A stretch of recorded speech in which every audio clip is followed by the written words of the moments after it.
Or good evening, everyone, and welcome to another edition of the Justice in Pieces guest speaker series. And today we have very special, for the first time ever, I think. I have three guests at the same time. So we have MPP Nina Tangri, as well as Ghada Hamadani and Wadiwalla. And I'm going to start with MPP Tangri. Could you please maybe introduce yourself? Tell us a bit about, it's very hectic, I know, with the budget. And thank you so much for joining us.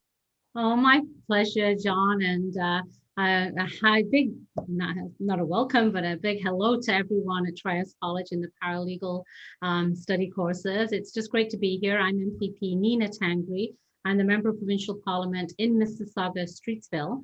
So that's the northwest part of Mississauga. I'm also Parliamentary Assistant to the Minister of Economic Development, Job Creation and Trade, which is a very exciting portfolio. So one thing that I do so much of and I enjoy is the help creating jobs and help creating that environment for our businesses to succeed.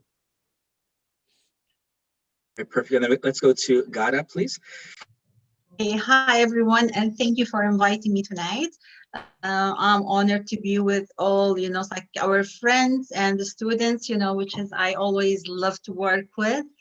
Well, I'm the CEO of Hamadani Group. We're a group of companies coming from different backgrounds, different fields.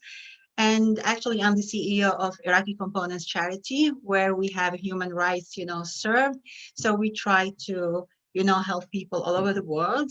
And that's our bread and butter. And of course, I partner with Asphandiar, and we have the two platforms, actually, Miss Universe Canada and Venezuela International, and we have Miss Millennium, which is a beauty pageant, but we use it to empower women. So mainly I work with children, women, and youth. Thank you for that. And Aspi, perhaps you give a bit of background of yourself, please. Good evening, everyone. Thank you, Nina. Thank you, JP. Thank you, Rochelle and Ghada, we are here this evening for a meeting via Zoom, which is the new trend during the COVID-19 situation, but at least we are communicating well. My original name is Asphandiar Wadiwalla, but I'm more popularly known as Aspi because the Persian name is too long. So majority of people know me through Aspi only, but I'm the very old conservative member with Nina and all the people who were founder members of Federal Conservative Party of Canada. And really, those days, the South Asian community was hardly there in the federal party. But we were there. Nina really struggled for so many years, rather over 1.5 decades. And finally, she made as our MPP from Mississauga, Streetsville. Ghada is also my very good colleague, my partner in crime for politics, as well as for the women empowerment pageants. As Ghada stated earlier, we are the sole licensed franchisee for Mrs. Universe and Millennium Universe for 2021. We empower women. Our two empowerment platforms, we don't earn any bread or butter, but it is purely a hobby, and we volunteer, and we want to empower our ladies from Canada and around the world. And this I'm doing since last over 10 years, and this is the 11th year of doing this. Sorry. So the thing is that let's start with Nina because she has got less time. So she can, as she's our main speaker, we two are the panel in today's evening. And let's start our Zoom meeting. And hello to all the students of Trias College of Paralegal Department. Thank you. So MPP Tangri, I guess the hot button issue just recently, earlier today, Peel Region becomes the first in here in Ontario to go with the red zone. Can you explain what that means and what impact is that going to have on the local businesses and the people in the community, and specifically Mississauga, Streetsville? Let me unmute, sorry. Yeah, it was a little disappointing today, but understandable based on the Peel numbers being as high as they are. Our positivity rate was above 11%, which is extremely high, the highest in the country. well, Brampton is the highest in the country. But because we are Peel, we are one region that we all have to adhere to to Dr. Lowe and his suggestions of sort of waiting it out a little bit. But based on the old modified stage 2 versus the red zone, it's a little bit different. So dining facilities can resume only with a maximum of 10 people. So for a large facility, it may not be worth them opening. Whereas for a smaller restaurant, they can still have 10 people. So you can have 5 couples, for example, as long as they can physically distance. Also, the other big area, and I've done a lot of work with these institutions, is gyms. I was very disappointed when my gym had to close down again. And so I've been waiting and, pushing to try and get them open. At my gym, we clean everything down. Before we use it, we clean it again when we finish with that piece of equipment. And I've seen that been happening in the facility. They have staff that clean equipment. So I feel that they've been doing everything that can be possibly to be done to keep us all safe. So I felt that when they were doing that we should keep them open. Having said that, as we are seeing the numbers still going up, we need to be prepared and understand that we have to try and stop the spread. So there's an argument, I guess, and I'd really like to have some feedback from you so I can take that back to the Premier, is the argument is if people cannot go out to dine, that they're going to gather at home. And if they're gathering at home, they may not adhere to the same standards as they would in a restaurant, for example. So, I really want to take that feedback from people that now you can't go out with your friends or maybe a family member to go have a meal. Are you going to then gather at home with no masks, not physically distancing, maybe share a bottle of beer or share that cup? Or, I know we're trying our best, but we really, really need to bring those numbers down. And until those numbers come down, we're not going to get moved into the orange zone, which allows more things to open, to allow us to do more. Having said that, I trust many of our businesses. I think our dining facilities have done a wonderful job, and they're really hurting right now. So I do ask all of you to please support your local your businesses, especially the restaurants, with takeout, if nothing else, or delivery, to try and help them stay afloat right now, because some of them are at that point of no return, unfortunately. Scott, Ghada, how have you seen that the impact of COVID-19 on your business and the work that you've been doing? You're muted, Ghada. Sorry, thank you.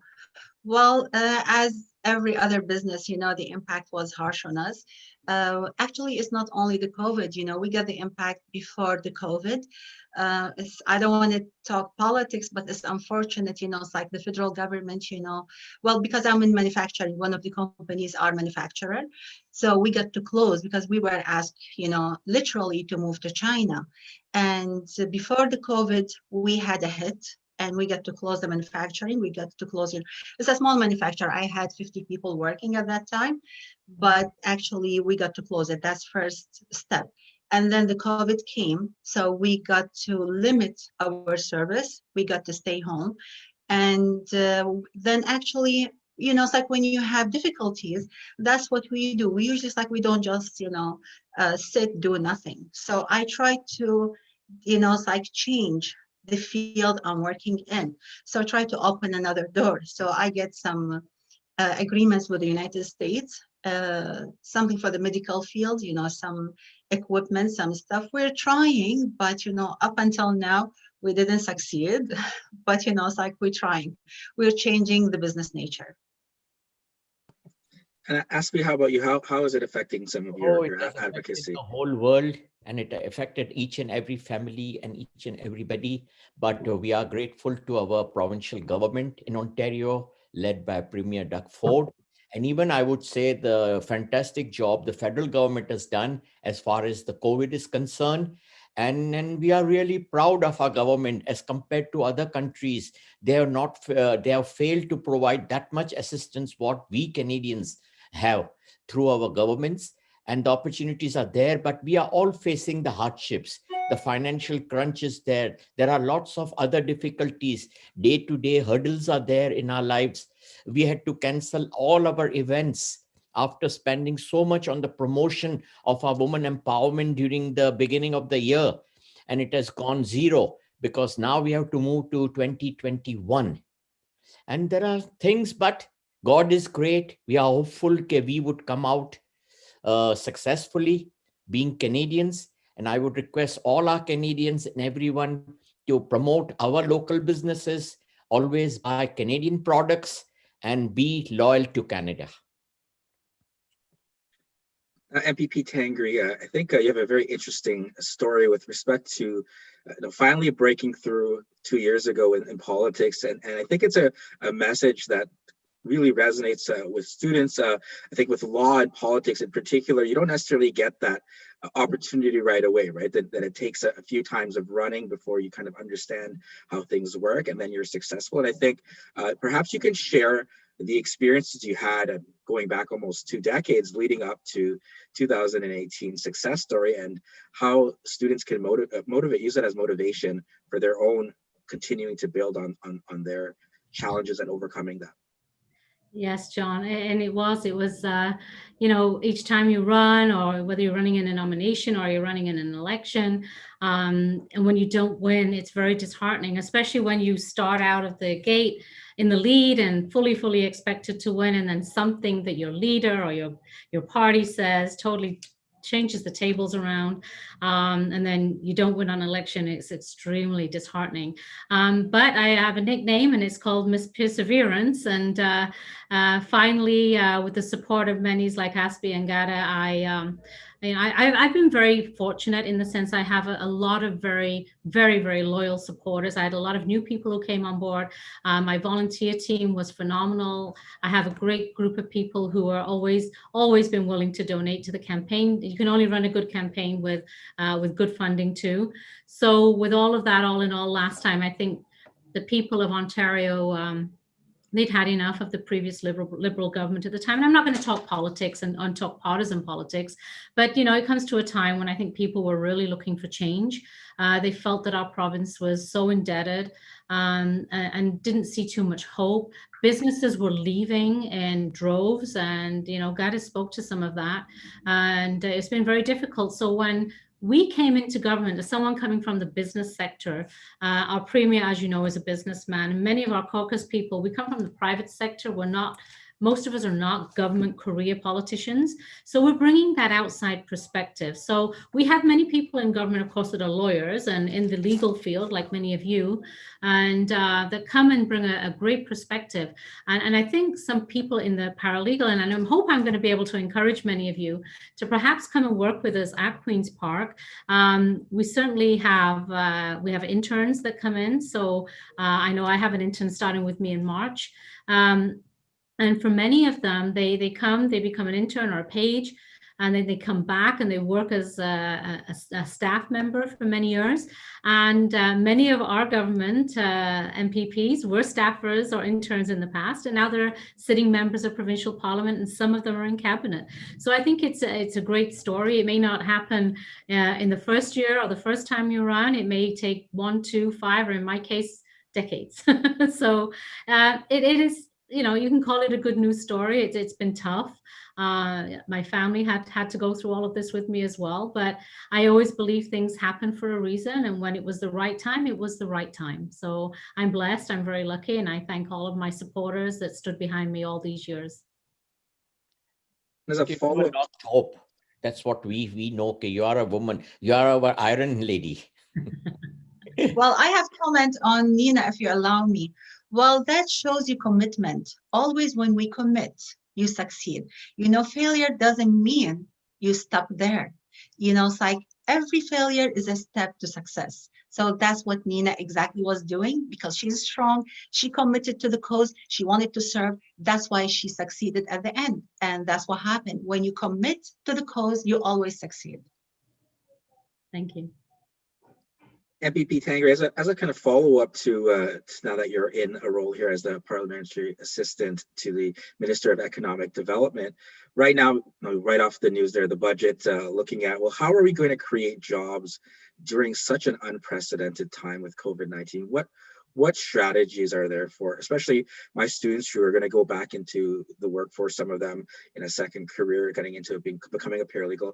What advice can you offer and share with respect to what's going to be out there come 2021?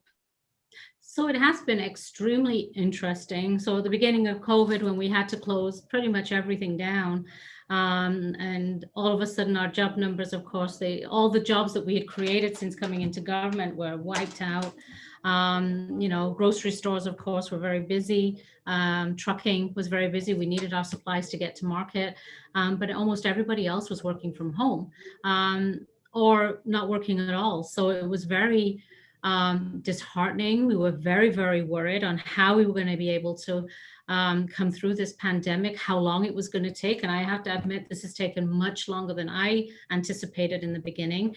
But as of last month, so I'm not even including today's numbers, 92% of our jobs were back.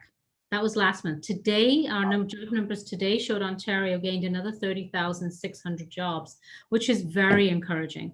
So the jobs are there for those who do want to work. And don't get me wrong, there's a lot of people that they receive funding, government funding, which was absolutely necessary. And we wanted to make sure that nobody went without. So I think what's been the one great thing that's happened throughout COVID is that governments, whether it's provincial, federal, municipal, region, we've been working together. We've put partisan politics aside, and we've really, really been able to make sure that we're doing what's right for the people of this country and this province. So we couldn't be, the federal government's not doing this and the municipalities are not doing this. We've really tried to collaborate very well. The Premier has an excellent relationship with the current Finance Minister, Chrystia Freeland. They speak every day. She listens to him and he listens to her, and they collaborate and they work things and find ways that they can make things happen for the better of all the people across the country. So he's really leading the charge across the country for the other premiers as well. And I think that's what really worried me. Now, the students with the jobs that were available, many students jumped to the gun and they went and helped out, whether it's at grocery stores or wherever it may be, delivery. And they've really, really stepped up to the plate. And I really want to thank them for that. But also on top of that, I think there's going to be, in this new world, I guess, for lack of a better term, the healthcare sector, there's going to be a lot of other opportunities that may not have existed pre-COVID-19 that I think that many of the students perhaps could look to. I'm not talking about a change in career, but maybe enhancing their career. So if you have a paralegal that wants to specialize perhaps in healthcare or specialize perhaps in a different area that's more demanding right now, and you see long-term care homes that are going through they've gone through such devastation over these last few months of, many of the workers not wanting to go into work. Those that are, it's just not enough. Something that our government stepped up to right now in our budget yesterday, we made sure every patient had at least 4 hours of care a day. And I think that was really critical. Some of the horror stories we've heard from some of these long-term care homes where seniors were left in soiled diapers, they were starving, no one had been into their room to clean for how many days. They put the food on the table and nobody would check to see if they're eating anything. Just horror stories. But there are only a few places that's like that. Not all long-term care homes, private or public, it doesn't really matter. We just wanted to make sure that everybody throughout this, especially our seniors, that we're well taken care of. Now, one of the criticisms that we've seen, especially with the younger generation, is that they feel that they're invincible and that they can still go out and party and get together, and that has been a cause of concern, especially in Brampton. So if we can just adhere to the rules and the protocols that are out there today, physically distance, wear a mask, try not to go out more than you need to. If you have to go to work or you have to go to study, and I know most students are actually studying from home now as well. It's been very difficult. And then there's the unfortunate other side of being cooped up at home, I think, is the mental health. And I think that's really taken a toll on many of us, all of us, I think, to some degree, have had a stress and a strain on our mental health. When you're suddenly at home with your whole family all the time, We go to work, we come home, we get together with our family, we're enjoying our time together.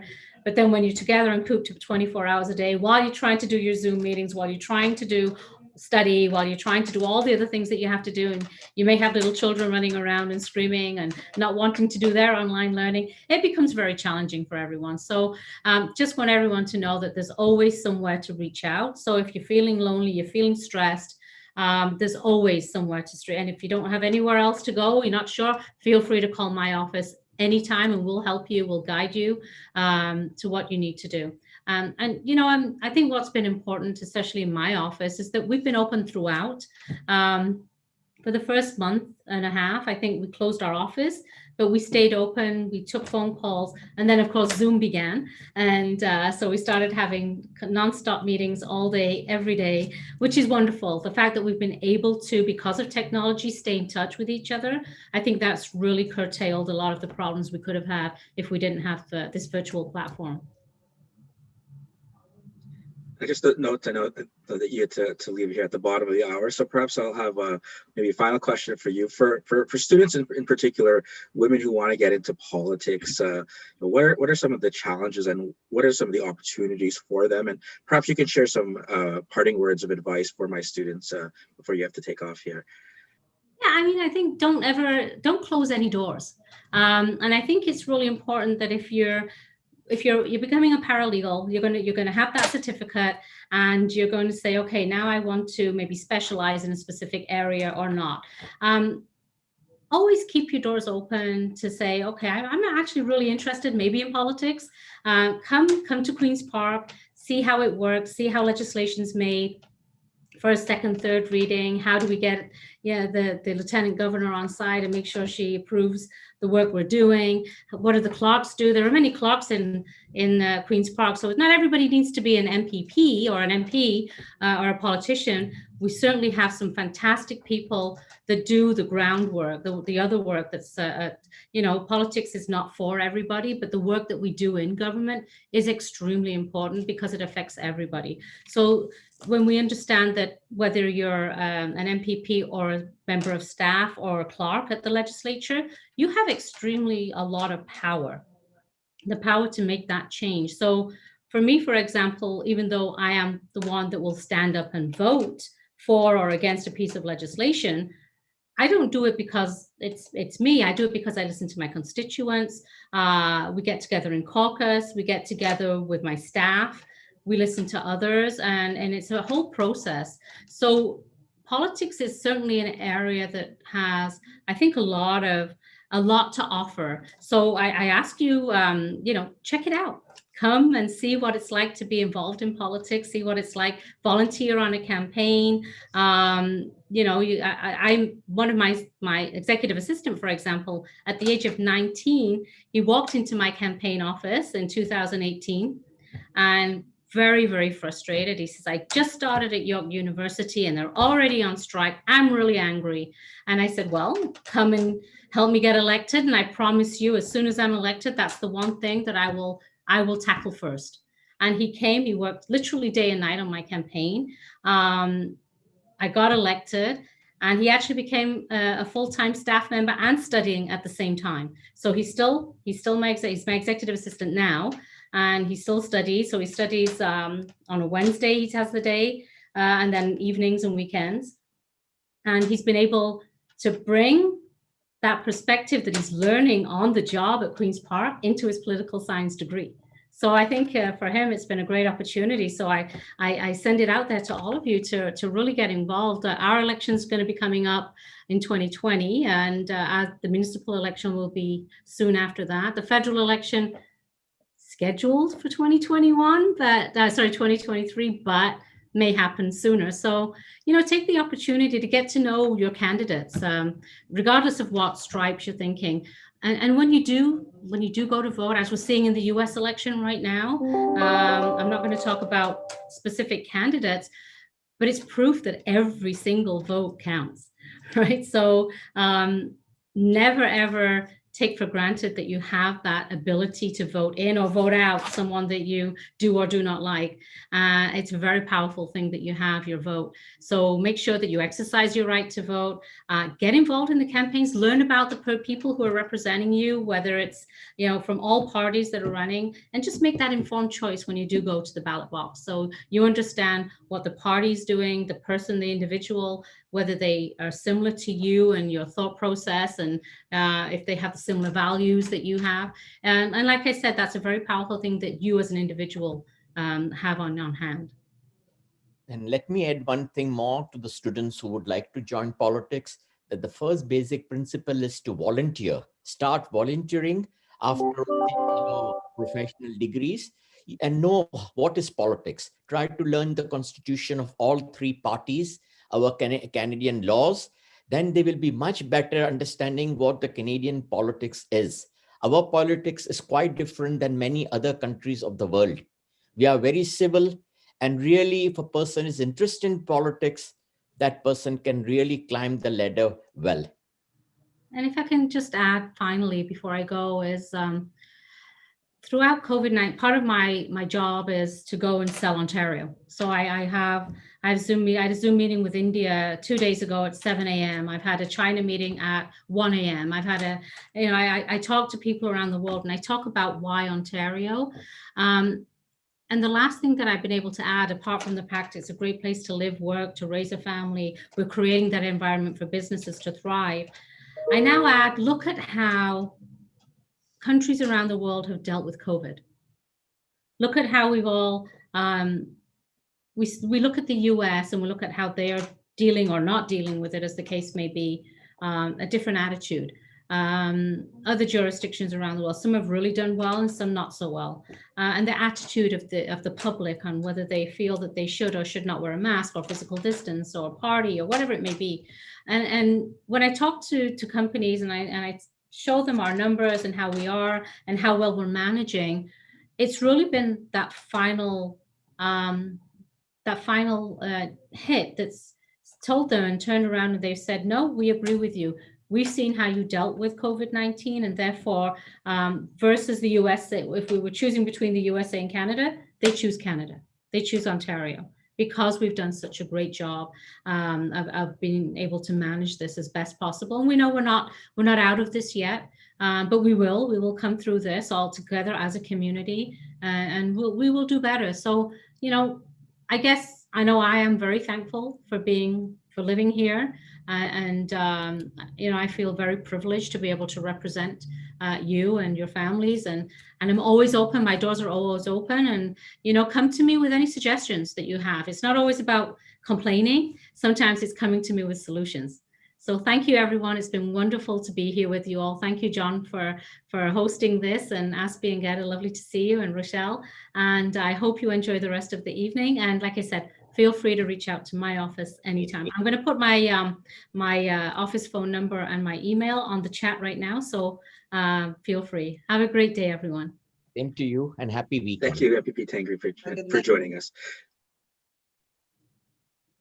All right, so we'll continue here, Ghada, kind of following up on that. We're just asking previously there, MPP Tangri, about opportunities and challenges for women. And I know both you and Aspie do such a lot of work and great work for empowerment of women. What can you share? What advice and what strategies there for students maybe who are dealing with some of these obstacles? How to break through them and be successful in their respective fields, whether being a paralegal or something else? Yeah, let's just start with, you know, success is a state of mind. Anything, you know, even failure is a state of mind.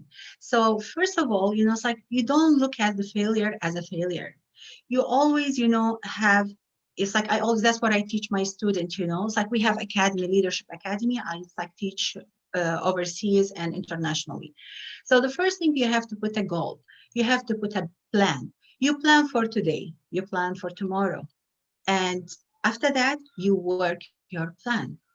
Never give up. Always, when you have difficulties, you have to sit and think. You have to think of it, you know, what happened, analyze. After analyzing, you'll find solution. You're going to come out of your comfort zone. that's how you succeed. So for me, it's like I work with, actually I've been in human rights for over 10, 20 years now. So, I dealt with the people in Iraq, northern of Iraq.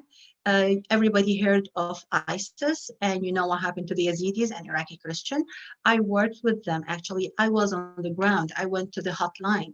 So it was very difficult, it's like to deal when you see all these crises, and then it's like they're all looking at you. They are, it's like you're the hope, it's like we were the hope, and we had to find solutions for them.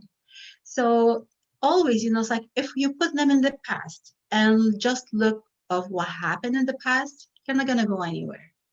Always put a goal and try to find solutions, how to overcome your difficulties, and don't feel shy to ask for help, because there are many people, out there, and we love to help. So this is a small advice, and everyone can work it out, but every day you have to plan your day for today and tomorrow, and that's how you succeed. Ask me, how about you? What Yes, can you let add me to? add a few things as far as the human rights are concerned. I've been associated with human rights since a very long time from back home. We were managing the community, Bhai community in the Pakistan. They were badly prosecuted in Iran. I also belong to a very microscopic community, the Zoroastrians. We are really, really microscopic around the world with only 100,000 just currently, and we are diminishing. There are many factors why is that, because we don't convert, we don't preach our religion, but at the same time, human rights have really worked hard. We have saved so many lives, plus we have even worked with the hijackers, because I had the privilege of being within a political family back home, and my late uncle was the member of parliament in Pakistan representing 5 minorities, and I was helping him shoulder to shoulder. Plus, I was also the member of the Federal Advisory Council at Islamabad with the other minority members. So I have a great experience of community work plus human rights. Because human rights here also in Canada, I've always raised my voice if there is any injustice taking place, not only here, but around the world, especially in those Southeast Asian countries where there are no value for human rights. Only last week, we had strongly protested an incident happening against a 13-year-old girl in Pakistan. We have really protested. We have given a memorandum to the Consul General of Pakistan to look into it, why the minorities are treated so badly, and raise their voice and take up the matter with the authorities concerned, because this is not a normal thing happening. Off and on, the prosecution of minorities are taking place. We are rather lucky with smaller numbers. We are not being prosecuted that badly because we are very, very small. Hardly we are 1,000 now left in Pakistan, but those are mostly half of them are from the affluent families, and we have represented them well in politics, so they don't come and hurt us. But if you are a common man in those countries, it's not easy to survive in a majority country of 97%. We are very, very lucky that we are in a country, best country in the world like Canada, where we don't suffer such things. There are issues, but we can overcome. We can raise a voice. Our representatives, elected representatives, are very much alive, and immediately we put a stop to any injustices taking place over here. But in those countries, it really takes time, and it's very hard for us to get pure justice for the victims. Now, I do have a lot of students, obviously, human rights, interested in human rights law, whether internationally or locally. Now, perhaps maybe we can start with you, Ghada. What can they do, or what advice for those who have this? They're getting into this background. They have whatever the interest they have, whether it's this 13-year-old girl in Pakistan, whether it's something else over around the world. How do they get more involved? What are the steps that you would advise them with, is to get more hands-on and follow through, especially with the legal training that they have on top of that? Yeah, well, as Nina just mentioned, before she left, and Aspi as well, it's like volunteer. You try to get involved. Let's say for right now, it's like while we're here at this meeting, we have our charity, which is called Iraqi Components Charity. What we're doing right now is building an orphanage in northern of Iraq. And if we have enough budget, we'll go to the south. So first, it's like if you feel like you have the passion to help people, do your due diligence. This is very important because you'll see many organizations, many charities, they might misuse the causes. For us, let's say my background is I'm half Iraqi, so I know that when we had the crisis against Christian and Yazidis, many organizations jumped in and they misused that cause to make money here, and they were doing nothing for the people there. They might help one or two, but it wasn't really helping, it's like as they were advertising here in Canada. So first of all, you have to do your due diligence. And then once you do that, try to find out who are the organizations working there. Check on them, see their, it's like if they are reliable, check their credits. Let's say for us, this organization, we don't take a penny out of it. We don't take salaries. We're doing it on the side. We have our business. Actually, we donate our time and money to build, let's say, this orphanage. And this is an example, they don't have to do that, but we'd love to have more volunteers. We're sending container of new clothes and actually necessities. It was requested there from Iraq. Why we chose Iraq? For me, it doesn't matter where we're helping. I worked a lot with so many countries, so it doesn't matter to me. But according to the UN, let's say, we have to look at these reports. They called Iraq the home of orphans. So, and actually because we are in touch there, we have people on the ground. So we get to find that, yes, those people, they are in need.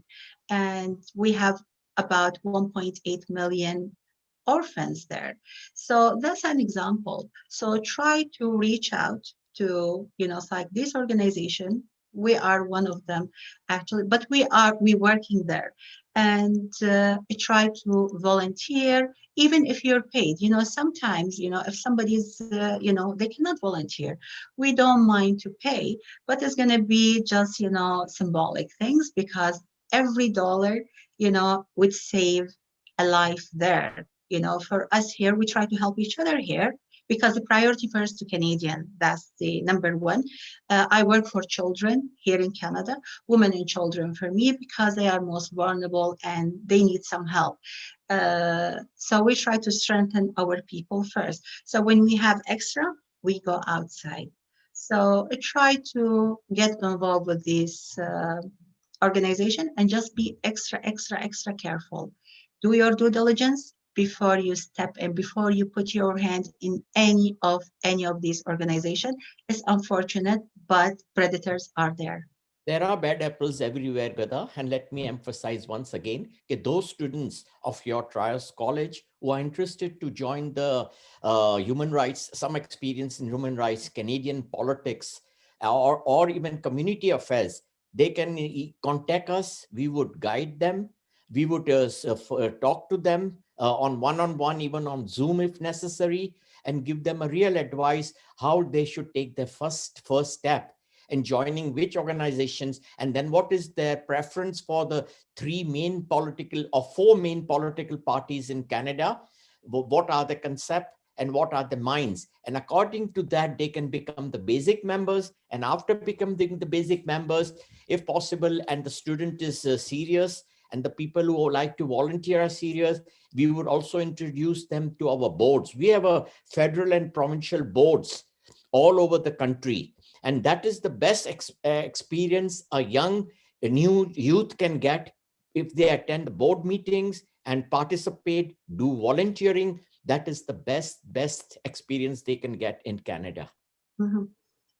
And actually, it's like while we're talking about that, it's like I just established an academy. Well, I've been working with the United States for a while now.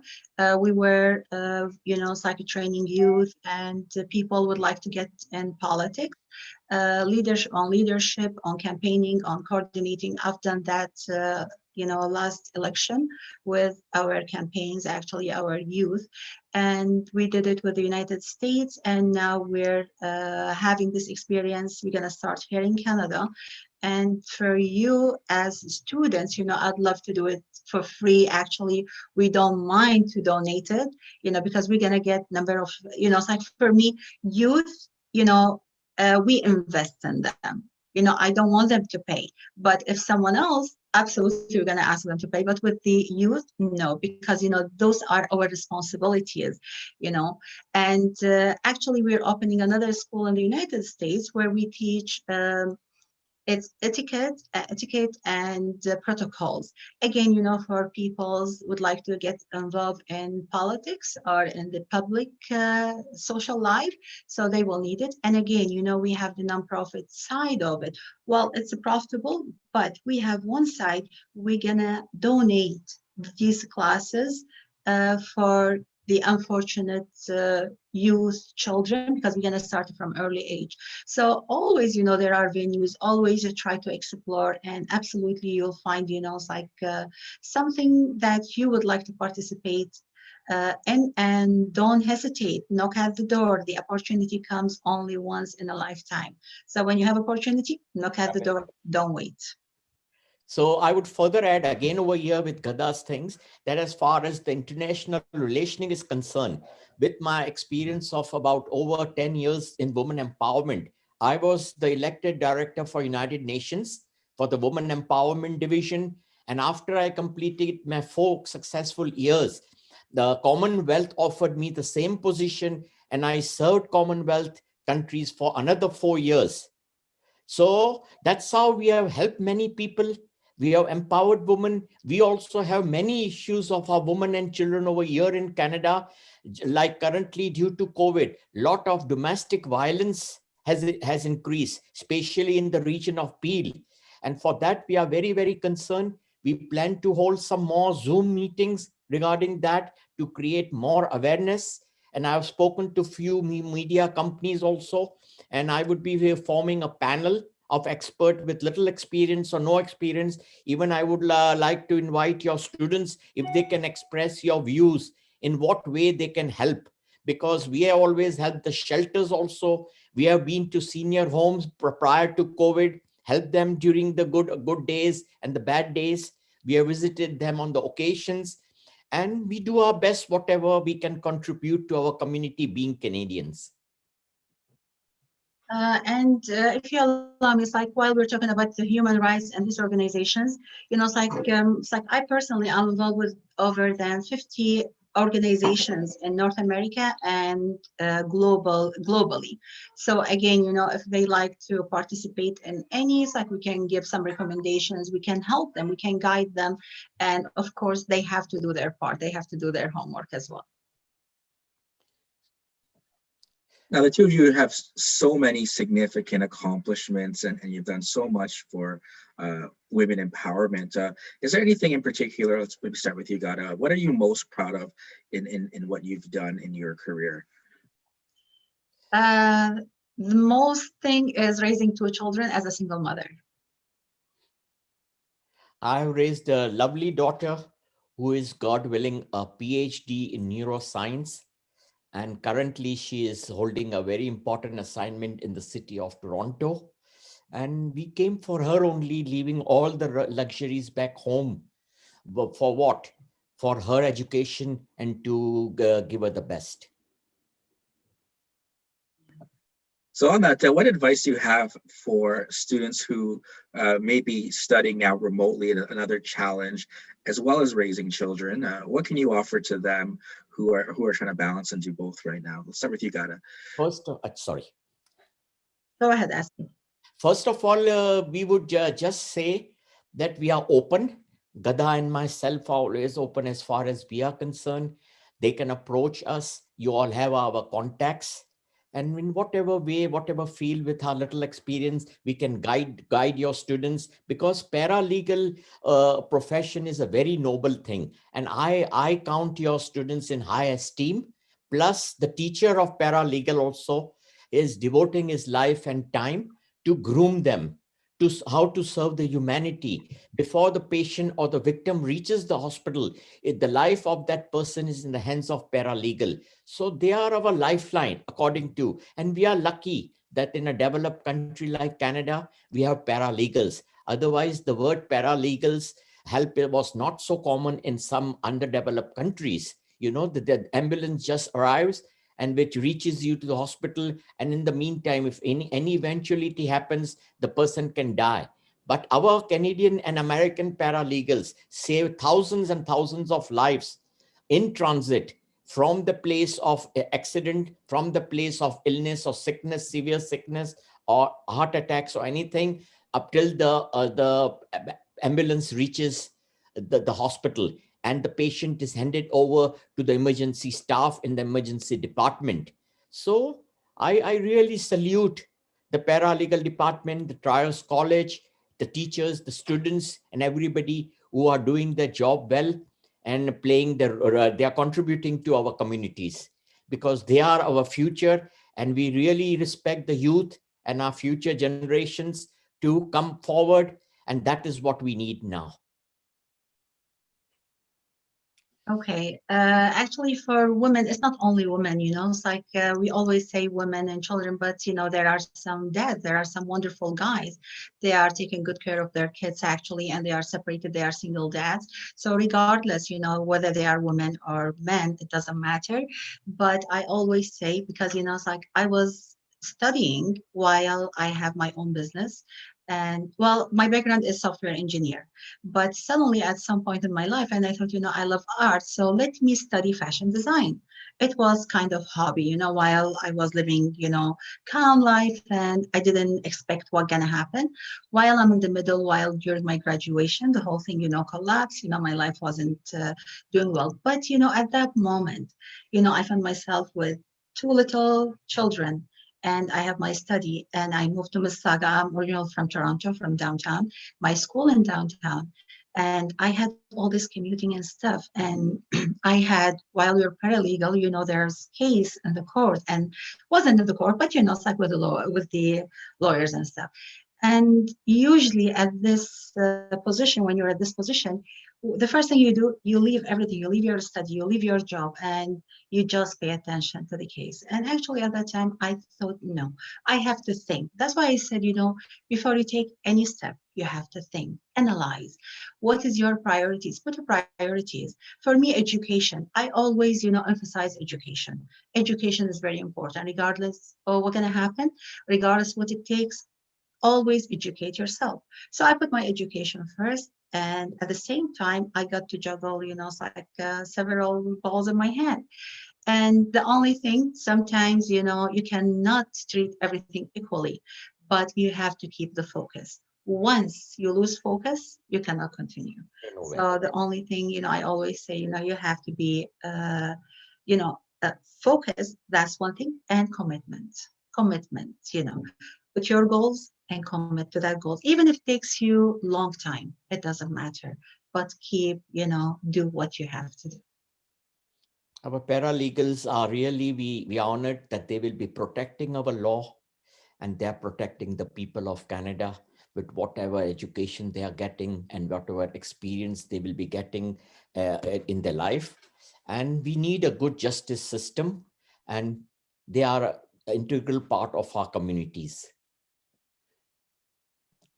So thank you both for sticking around here as well later and answering some more questions. So perhaps maybe you can leave us with some final words of advice for those, whether in human rights or for women empowerment. Start with you, Ghada. Okay, first of all, I would like to thank you very much, for inviting us and having this opportunity. As I said, I love to work with the students, that's my joy. And first of all, I would say, as I said few seconds ago, always focus, always educate yourself. If you dedicate 1 hour every day studying one subject, 1 hour, after 5 years, you'll be the expert in that field.